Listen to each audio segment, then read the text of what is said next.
Good afternoon. I'd like to call the meeting for April 6, 2023 to order. Welcome, everyone. My name is Mary Jiang, President of Oakland Rotary Club, made up of nearly 270 people. The Rotary Club of Oakland is the third oldest club in the world and one of Rotary's most diverse clubs. Our commitment to service above self is carried out through service projects locally and internationally. Thank you for joining us this afternoon for our 5,431st meeting in the online. And for over 114 years, we have welcomed Rotarians and guests to our club meetings. Today you are visiting online. If you are visiting Rotarian or a guest of a Rotarian, please enter your name in the chat box located at the center at the bottom of the screen so that we can recognize you in a few minutes. If you have any comments or want to ask a question of the speaker, please use the chat box. We recommend you viewing today's meeting using speaker view located at the upper right-hand corner of the screen. Now for our thought for the day, I welcome Rotarian Barbara Berry. Thank you, President Mary. Good afternoon. Today, our speaker will talk about veterans whom we honor for their service. So the thought for the day is about service. Of course, our Rotary motto is service above self. In the famous inaugural address of 1961, former President John F. Kennedy called on all Americans to commit themselves to service and sacrifice. He said, "And so, my fellow Americans, ask not what your country can do for you, ask what you can do for your country." Thank you, President Mary. Well, thank you, Barbara, for that inspiring and very relevant comments for your thought for the day. And I think we all Rotarians do believe in that. Okay, I'd like you to follow along and you can recite to yourself the Rotary Vision Statement. Together, we see a world where people unite and take action to create lasting change across the globe, in our communities, and in ourselves. Past District Governor and past President Ed Jelen. Has anybody checked in as visiting Rotary guests? President Mary, you can read my list of visiting Rotarians and guests for yourself. Unfortunately, nobody has checked in, so that is my report for the day. Okay, thank you. Somebody might check in later, and you can announce them later. All right. So anyway, again, thank you everyone for joining us online. You're always welcome. Any guests that have not checked in, you're always welcome to join us at any future meeting or club event. Now, will Stephanie Cosenza tell us more about the upcoming gala? Hi, thank you, President Mary, and hello, everyone. So I'm here to talk about gratitude. What does gratitude mean to me, specifically when I think of Rotary? Well, I'm grateful for how Rotary has introduced me to so many people, including those who make Oakland a special place. I'm also grateful for the amazing volunteer work our club and clubs around the world do to make our communities a better place for everyone. These are just some of the reasons why I'm pleased to be a sponsor of our upcoming Gratitude Gala, and I hope you will join me in supporting this important fundraiser for the Oakland Rotary Endowment in a way that's meaningful for you at this time. You can sponsor, you can buy tickets, and to attend, you can also buy tickets for the wine raffle. Just put your name in the chat so that Jesse can send you an invoice. So I do hope I will see you on May 4th so we can connect, create, and celebrate our gratitude for the many aspects of our lives, including the Rotary Club of Oakland. Thank you. Thank you, Stephanie. And yes, I like to echo what Stephanie is saying. Please buy your tickets online. I understand we already sold quite a bit of tickets through sponsorship. So if you want a ticket, hop on it because tickets are limited, but we want to get everybody in as soon as possible. All right. Robert Kidd, Will you tell us what activity High Adventure Committee is planning? All that and more. Thank you very much, President Mary. I have an important announcement for all Rotarians. Hiking season is upon us. Hiking season for our High Adventure Committee starts on Sunday, June 30th. This will be a time when wildflowers are blooming in the rolling hills of southern Alameda County, when Alameda Creek in Sunol Regional Park is gushing with the bounty of its watershed. On June 30th, the High Adventure will host its first hike of the 2023 season. A walk from park headquarters in Sunol Regional Park out to the area known as the Little Yosemite. It's a moderate hike of 6 miles, 3 out, 3 back. So we urge you to come yourself, invite your spouse, your friends, your significant other, and your kids. Go to our club's calendar for more information and to sign up. Sunday, June 30th, a hike in the Sunol Regional Park. Thanks, Mary. Is it June 30th? June 30th. Okay. You're promoting it nice and early, which is good. Did I say Right. June? Did I say June 30th? Yeah. Did I mean to say April 30th? I think so. I beg your pardon. April 30th. That's more like it. Thank you. All right. At this time, I'd like to welcome Mary Rutzer to introduce our speaker. Hello, everyone. We have 2 speakers today, Suzanne Gordon and Dorothy Salmon. Suzanne Gordon is an award-winning journalist and author. She's the co-founder of and senior policy analyst at the Veterans Healthcare Policy Institute, a nonpartisan think tank devoted to promoting high-quality healthcare for veterans and preserving, improving, and expanding on the nation's largest and most effective healthcare system, the VHA. She's author of Wounds of War: How the VA Delivers Health, Healing, and Hope to the Nation's Veterans. Dorothy Salmon is a civic and business leader in Napa County. She was a key fundraiser for Napa County's innovative flood management program, which brought about a renaissance in Napa County and in particular the city of Napa. Dorothy was also the first woman president of the 103-year-old Rotary Club of Napa. She's president of the board of trustees of the Pathway Home, Inc., named Woman of the Year by the California Senate and named Citizen of the Year by the Napa Chamber of Commerce. The topic today is serving those who have served, how Rotary clubs can form partnerships that better support our nation's veterans. Welcome, Susan. Welcome, Dorothy. Thanks. Okay, well, I'll start first by saying hello to the Mother Club.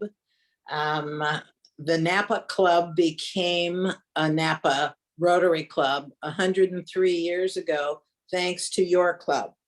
So I know you've given birth to several Rotary clubs, but we're one of them. So thank you, thank you. And since you're doing a fundraiser and you are essentially our mother club, you can email me for wine. Anyway, I've been in the club again for 35 years and got involved with the Pathway Home because we had members of the club, probably like your club as well, that had several Vietnam veterans. And the Pathway Home was a residential treatment program for our younger veterans coming back from Iraq and Afghanistan with pretty serious combat-related stress issues, PTSD, traumatic brain injury, and many of them had done multiple deployments. So for your members that are listening that were in Vietnam and doing one deployment, these last wars in the Middle East have been really tough on our veterans, on our service members, and many of them have done 2 and 3 and 4 deployments. So you can imagine how that affects anyone coming back. So we had a residential treatment program, and our partners in the program were always the VA, always. The medical attention that the veterans in the residential program got were from the VA. It was a partnership. And so I got involved because you already know I was a fundraiser. And when the nonprofit Pathway Home started to realize that they needed to raise more money, they were already real partners with our Rotary Club and several other Rotary clubs. So I was nabbed for, hey, want to be on the board? And so I became a board member of the Pathway Home, and at that time knew very little about the VA and even less about post-traumatic stress. And within a very short period of time, I learned a lot. I read 13 studies on PTSD and traumatic brain injury. I was so actually terrified is a word. I took the HIPAA exam because I realized how difficult this treatment was. And the program was successful. Our Rotary Club raised over $2 million in a huge cycling event that we did every spring with 2,000 cyclists coming up to Napa from all over the United States and several from Europe. And it was a very successful program. The Rotarians in my club went bowling with the guys from Pathway. We took them on hikes. We realized that we were very important as a partner to the VA in that the integration into the community that the VA doesn't do, because that's not their mission, really is our mission, service above self. And it was an amazing partnership. Sadly, on March 9th, 2018, many of you may have read this in the San Francisco Chronicle, one of our former patients who had serious issues with drugs and alcohol and had moved on and actually moved to Sacramento, came back and murdered 3 of our clinicians. Amazing clinicians. Our Rotary Club was devastated. The Pathway Home board was devastated. And we thought, are we going to let this be our legacy? Is this the tribute to these 3 remarkable women clinicians who were at the program? One who was 7 months pregnant with her first child. We knew absolutely that after 15 years of intense partnership with this program and the VA, that our legacy needed to be how Rotary and Rotary clubs all over the country can partner with the VA, and what a difference that makes for thousands of Rotarians and even more veterans. In November 2022, for all of you that get the Rotary magazine, our story was featured in a 10-page article about what the club has done, and especially it pinpointed our partnership and our devotion to one Rotarian who is now in the Portland Rotary Club. He was a homeless veteran struggling with PTSD who went into the Marines at 18, was in Iraq when Saddam Hussein was taken down. And he came to the Pathway Home. We knew almost immediately that this young guy was really smart. We encouraged him to go back to school. He went to Cal. He got his undergraduate degree. And when he needed to get his PhD so he could be a psychologist and help other veterans, the Pathway Home program paid for his PhD. This young guy is doing remarkable research. He's an amazing Rotarian. And that's just one example of what we've done.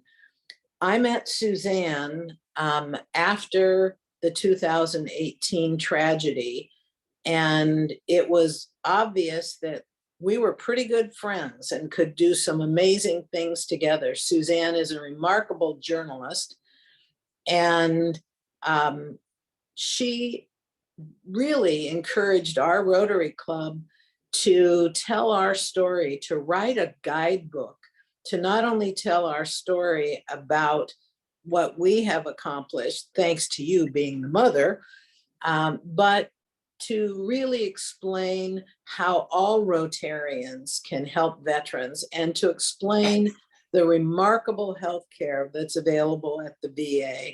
So with that, I'd love to introduce you to Suzanne Gordon, who is remarkable. So go for it, Suzanne. Thank you so much, Dorothy, and it's an honor and privilege to be talking to you in Oakland. I've spent a lot of time with Dorothy talking to Rotarians around the country.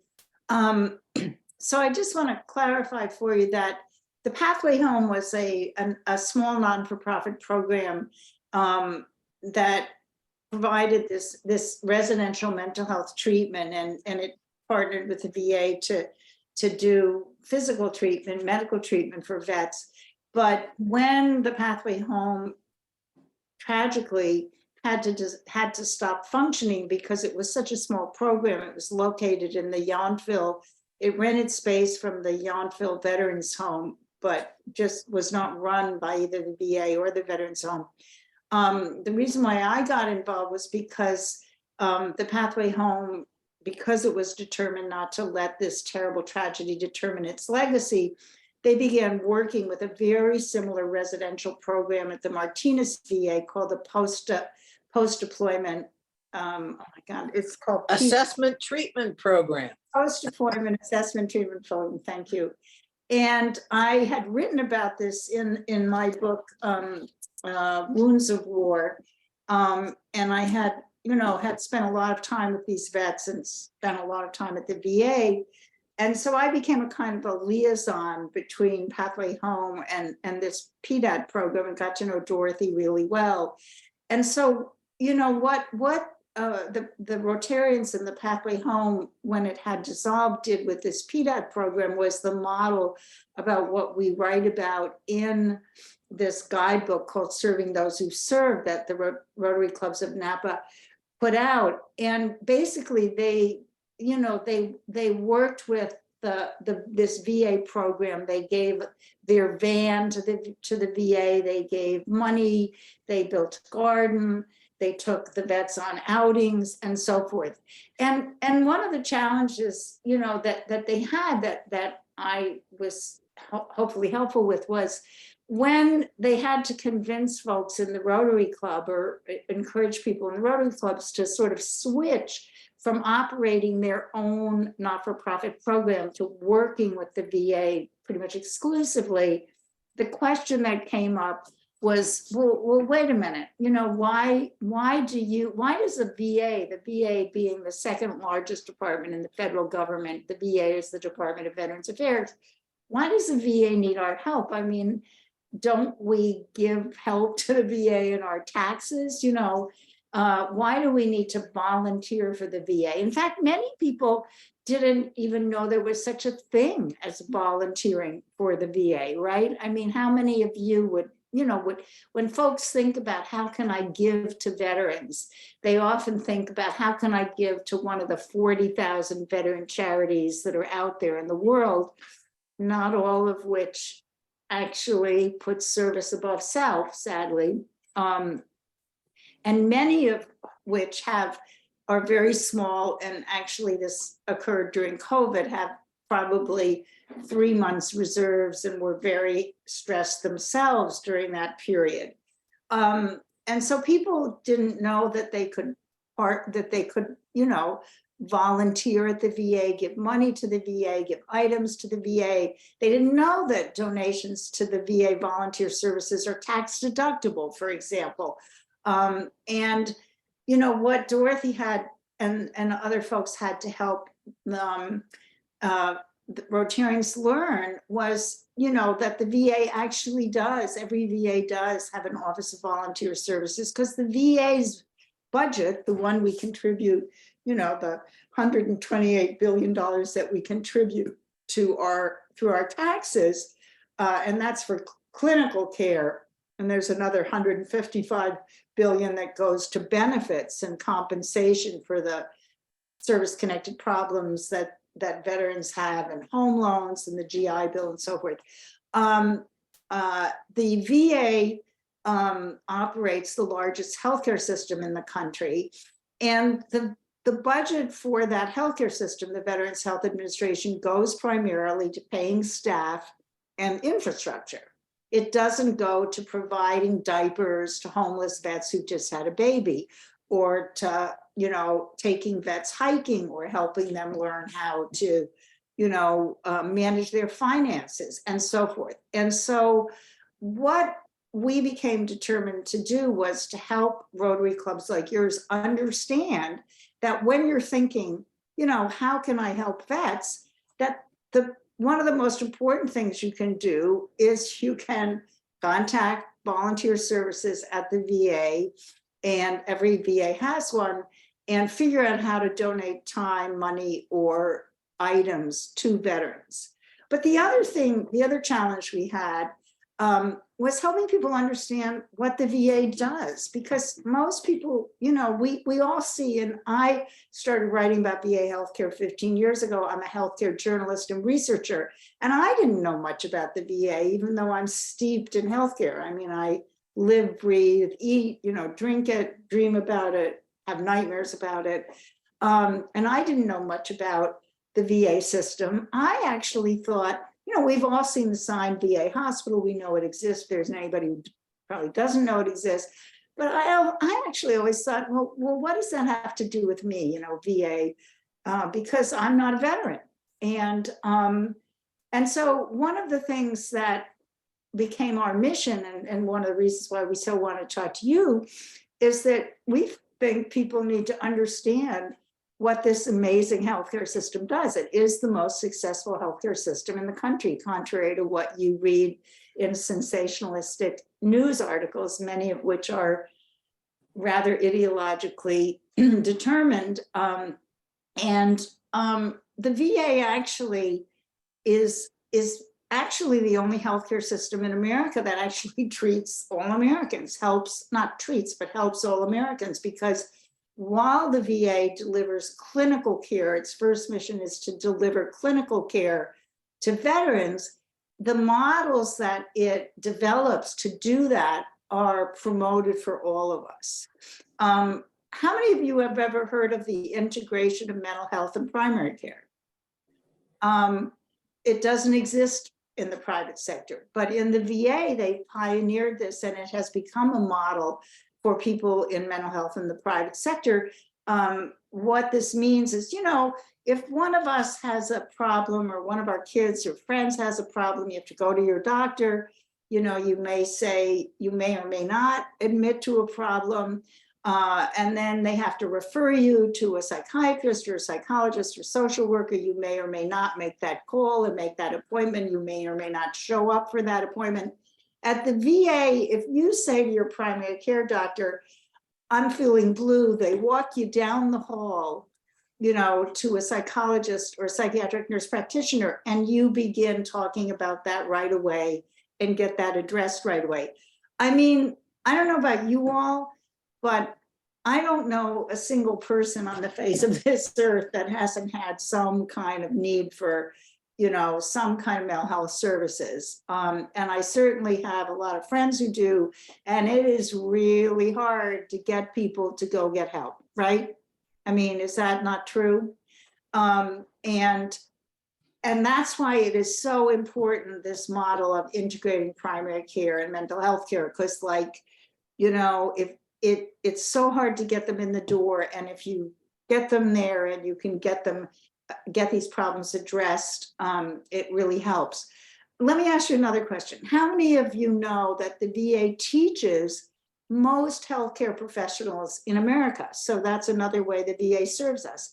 70% of American doctors are trained, have some sort of training in the VA. The American Association of Medical Colleges has said that the VA is an irreplaceable component of the US medical education and research enterprises. any of you a psychologist or know a psychologist, have gone to a psychologist, 50% of them have trained in the VA. VA employs more psychologists than any other healthcare system in the nation. Research. Anybody here ever got the first shingles vaccine? Right? Thank you, VA.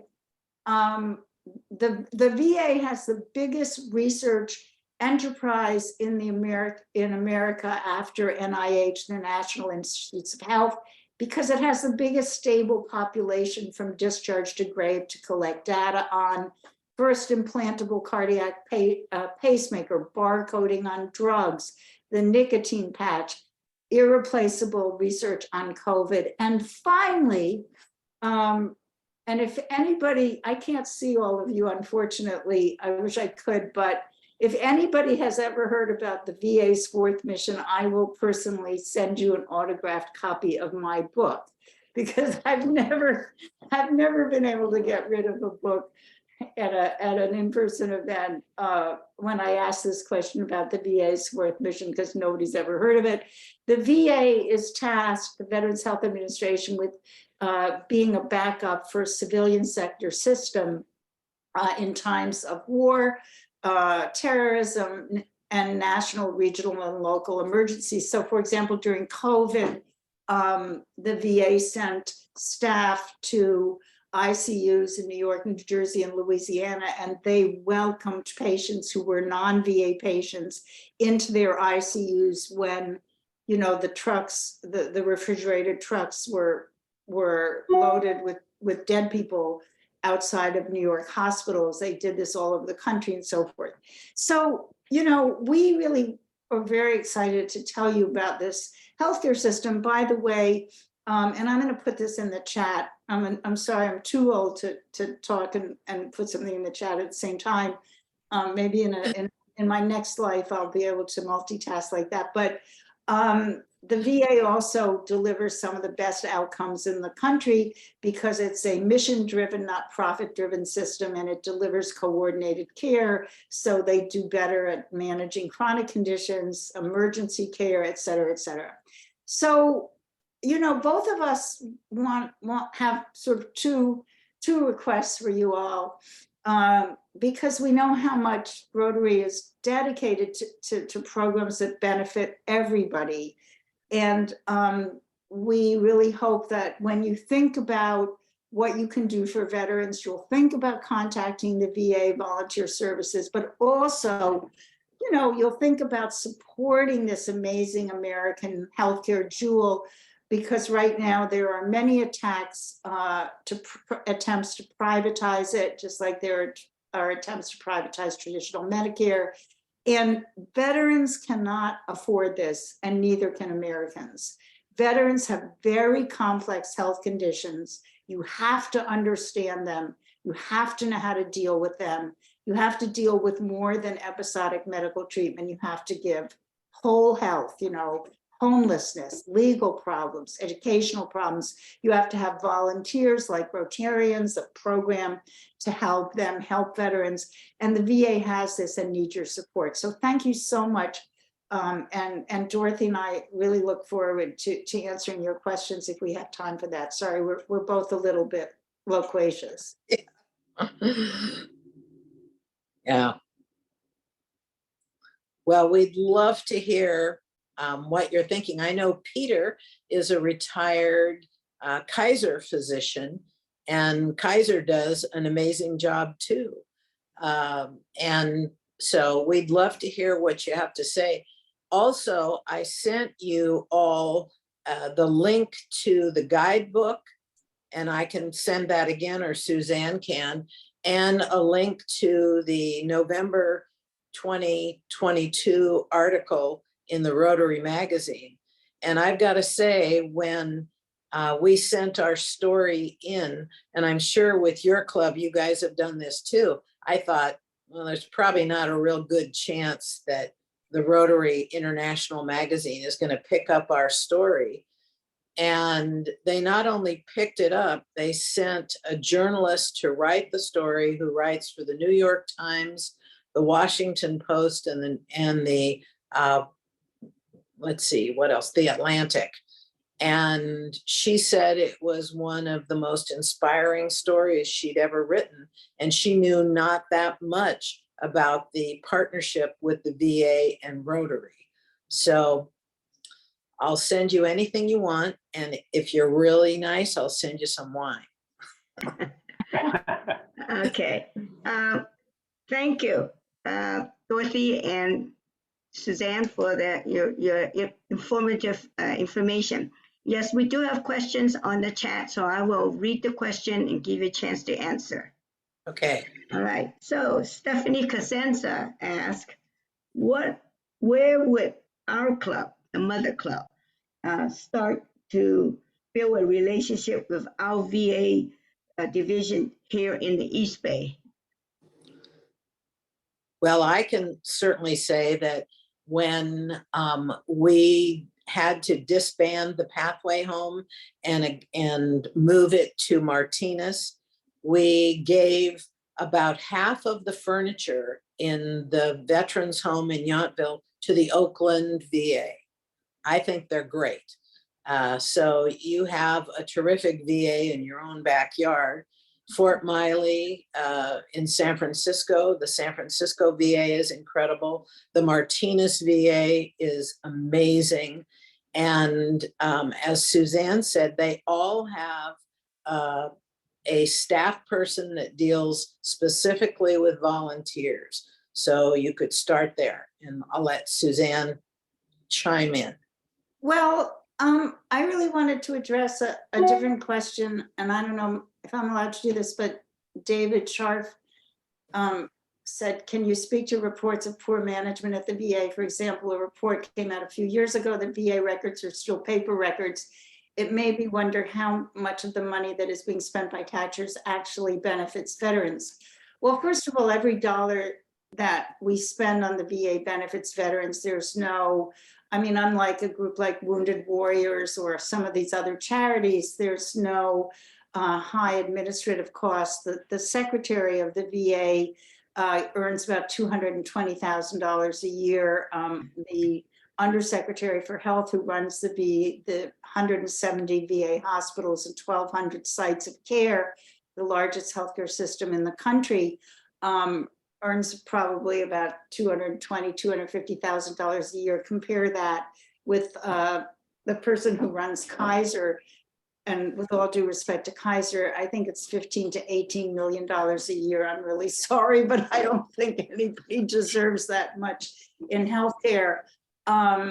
In fact, I'm so glad you asked this question, David, because the VA does not use paper records. The VA developed the first and best electronic medical record that was a model for all of American healthcare, indeed for the world. The VA developed this VISTA model of healthcare, and actually the tragedy is that some folks in Congress would rather have some private sector vendors get the money than the VA, and they have contracted with Cerner for, in a very bad move, a non-compete contract that came out, I believe, under the Trump administration. You know, I mean, obviously the VA has problems. It's a big system. I mean, I don't know any healthcare system that doesn't have problems. But the VA is also the most accountable healthcare system in the country, because every single problem that you read about in the paper is happening in a private sector facility, but you know, they're not accountable, right? I mean, if a veteran like the vets we know doesn't get care effectively and efficiently, they can call their congressperson, and there's a congressional investigation of any little tiny VA facility. I can't tell you the problems I've had and my husband has had getting care in the private sector. If we called our congressman and complained that, you know, our PT appointment was taking 3 months to get, they'd just laugh. So you have a very accountable healthcare system. And, you know, it needs to be better funded and better staffed. And that's a huge problem in healthcare today because of COVID. All right, thank you. Lorna Padilla wanted to make a comment. She said, many seniors who are former vets don't realize that they could coordinate their needs for prescription costs with the VA and with their private care. Is that, how do you get the word out to them? Yeah, sure. Thank you so much for that question. Unfortunately, you can't coordinate care with the private sector because the private sector doesn't even coordinate care with each other, with the exception of Kaiser. And Kaiser is a fabulous system, and it's closest to the VA. Unfortunately, Kaiser's mental health system has had a lot of problems, and so and the VA, you know, and I believe has the most effective mental health system in the country. But you are eligible, and the VA does give people prescriptions. So a veteran who is eligible can get their prescriptions at lower cost at the VA. I never encourage anybody, and this is VA or regardless, you know, to sort of doctor shop and to have like 3 or 4 different, you know, doctors. I mean, I'm sure there's some doctors here who could comment better about that. And I know vets who go to the VA and go to private sector doctors thinking that, oh, you know, that's better. It's really better to pick somebody to manage your care that you trust and stick with that rather than fragmenting care. The VA really is the only healthcare system in the country that coordinates care, not only through an electronic medical record, but through actual conversations around with care providers, nurses, doctors, clerks, etc. I think that many vets don't understand that they may be eligible for VA. I encourage them to check out their eligibility. And by the way, if you're trying to get into the VA for either benefits or healthcare, you should never go by yourself. You should always go with a veteran service officer. Tragically, Congress has designed a very difficult system for people to get into the VA because they simply don't want to pay the cost of either war or military service. And but I mean, if we had longer time, I could regale you with stories of people who finally get into the VA and finally experience coordinated care. If you go to our website, Veterans Healthcare Policy Institute, and go to the section on stories, and again, I can put that in the chat when I shut up, you'll find many interesting stories of veterans who've you know, gone to the VA. Particularly, I really encourage any veteran who gets older to enroll in the VA because you know, America has 7,600 geriatricians for 30 million senior citizens. That's kind of pathetic. And the VA has, you know, an astonishing program in geriatrics, which is very helpful to those of us who are getting older, not younger. Okay, thank you. We also have some comments, one from Irish Broders Lopez giving a shout out. She said, my late husband, John, had coordinated care with both the VA in Oakland and Martinez, and also with private health insurance.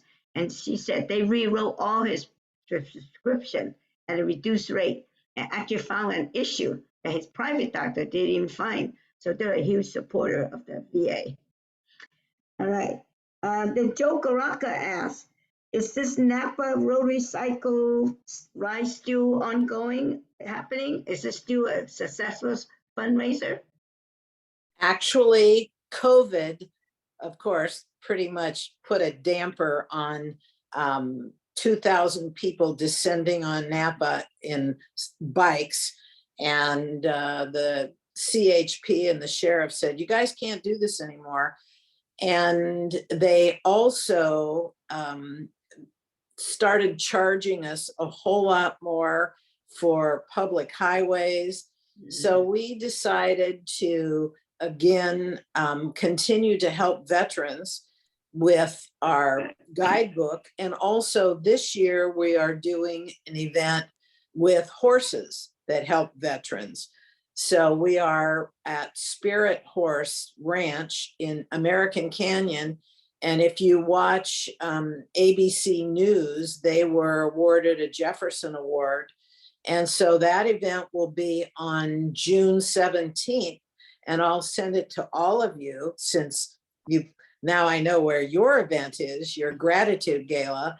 And we'll have lots of wine and great stories and an example of how healing horses can be for mental health.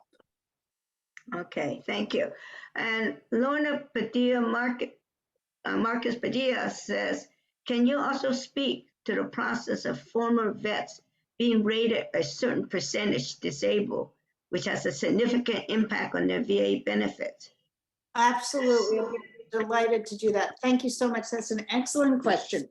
So once again, in 1996, the Secretary of the VA, Ken Kaiser, who was really transformed the VA into the great healthcare system it is today, wanted to allow all veterans to be served by the Veterans Health Administration. Congress refused to do that, and it refused to cover all veterans. So many of you may think that any veteran is eligible for veterans health care. That is not true.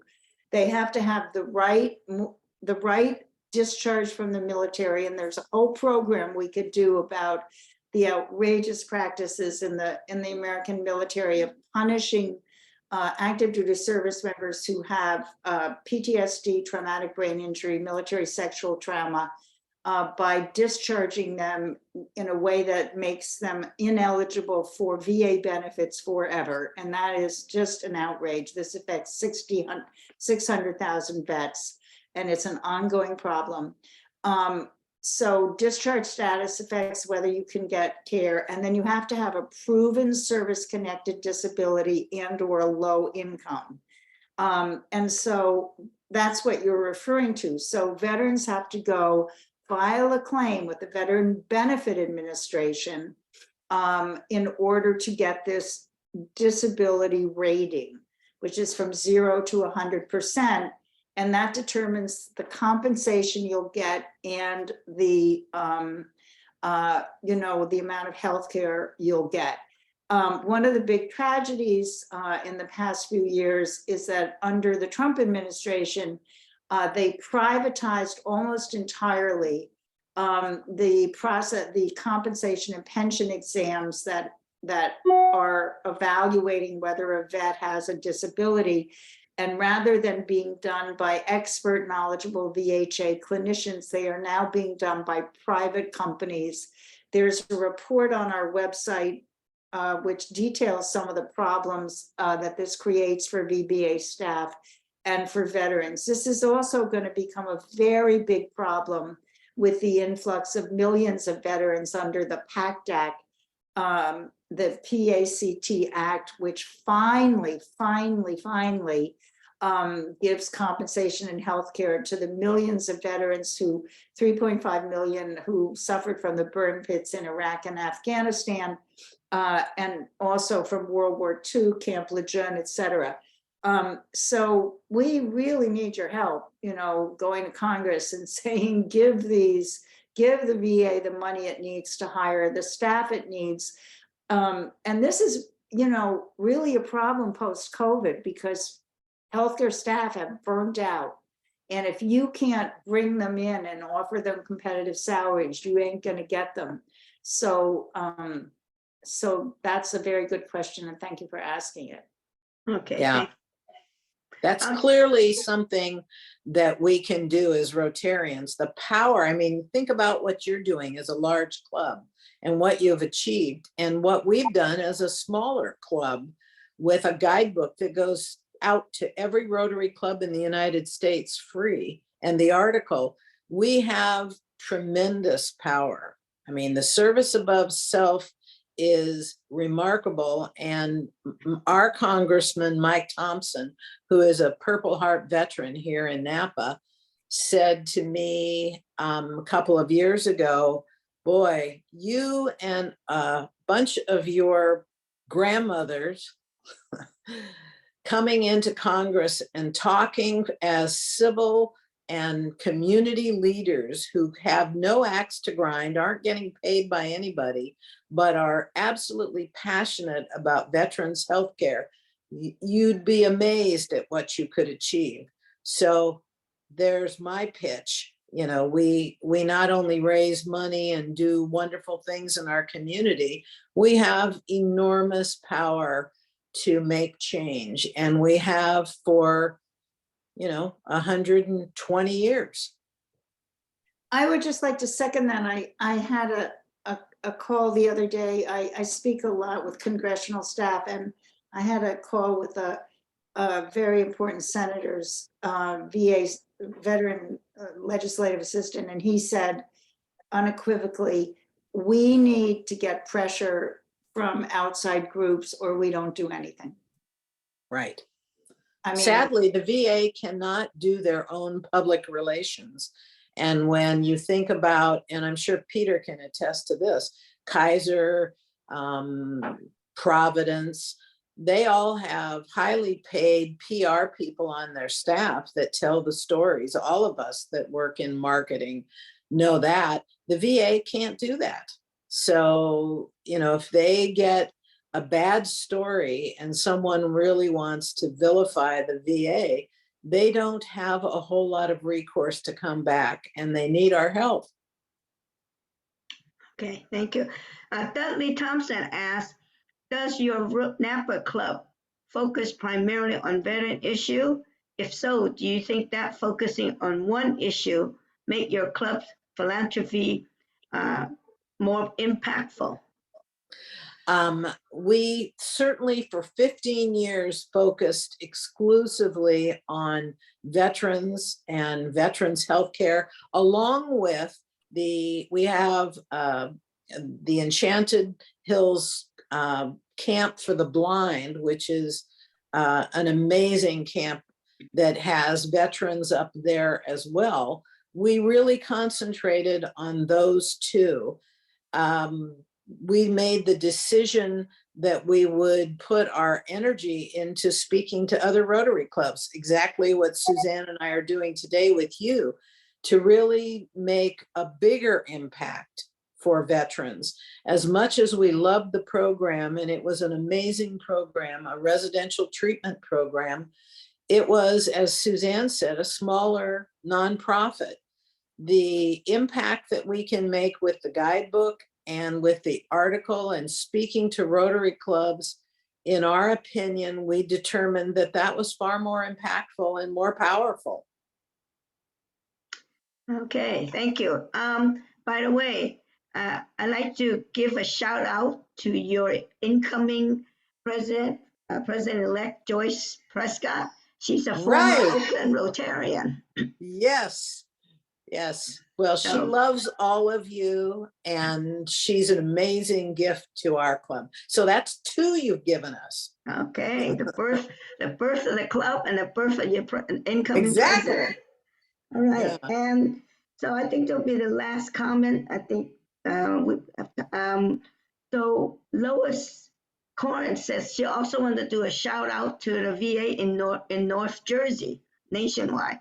She said they made things so easy for her sister to coordinate their father's care. By the way, his sister worked in the VA hospital for decades as a psychological nurse. And I also want to share my own brother, also as a doctor working in a VA hospital in Southern California in geriatric care. all right. All right. I think at this point, I think we got all the questions answered by everyone.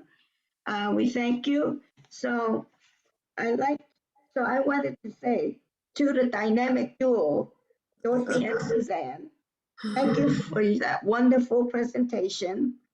Education is my area of focus for this year. The Rotary Club of Oakland is proud to partner with Oakland Promise to offer a $10,000 scholarship annually along with mentorship. We are proud to support many as the first in their family to attend college.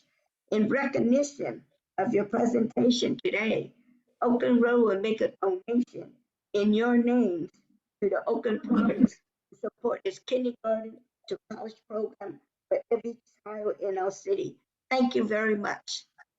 Thank you. I'm sure I'll hear from you about wine. Okay. Take care. And we will send you a link to buy your ticket online. for the Okay. gala. And Suzanne, you're welcome to also come to the gala. Thank you so much. Thank you so Yeah.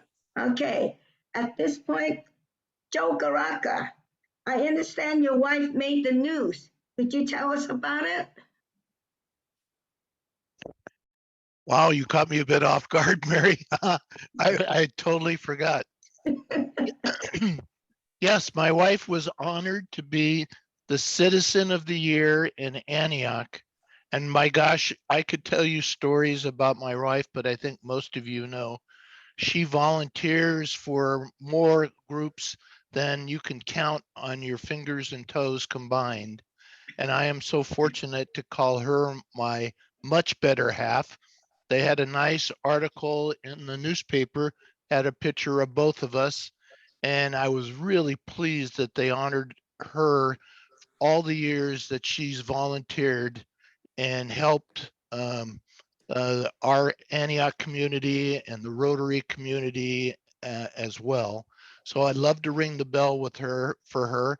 I was a little disappointed, not disappointed, but it is true. The article highlighted how much better of a half she is than I am. And anyhow, I'd be happy to ring the bell in honor of my wife being honored as Antioch Citizen of the Year. Thank you, Mary, for mentioning it. Yeah. Okay, just for Dorothy and Suzanne's information, a bell ringer is a generous tax-deductible donation of $100 to our Oakland Rotary Endowment Foundation. So anybody that wish to ring a bell, please put in the chat and I'll be happy to ring a bell for the person. Okay, Tom Limon says that he would like to ring a bell for the Goraka Power Couple. Okay. Nice. All right, nice. Shannon Hackley, will you tell us about next week's speaker? Certainly. Can you hear me? Great. Next week, we have Robert Freeman, who's the founder of Global Uplift Project. Robert exemplifies ways that Rotarians make a difference. And the project is about Save a Girl, sponsored by District 5170's Savita Singh's year as district governor. Since its founding, this organization has built more than 300 low-cost, small-scale, high-impact infrastructure projects in 22 of the poorest countries in the world. It exemplifies Rotary. It's inspiring, and next week will be a great speaker. Please come. Thank you. Thank you, Barbara Berry, for the thought for the day. Stephanie Cosenza for the gala update.